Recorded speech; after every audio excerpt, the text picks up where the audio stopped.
आज इसी के कारण संसार में लोग दुखी हैं और सत्संग से दूर रहते हैं।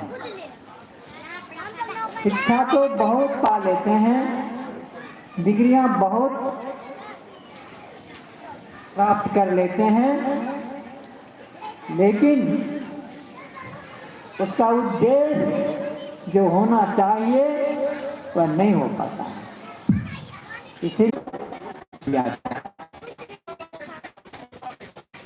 आता है सुपौल में बहुत कमी हो गया।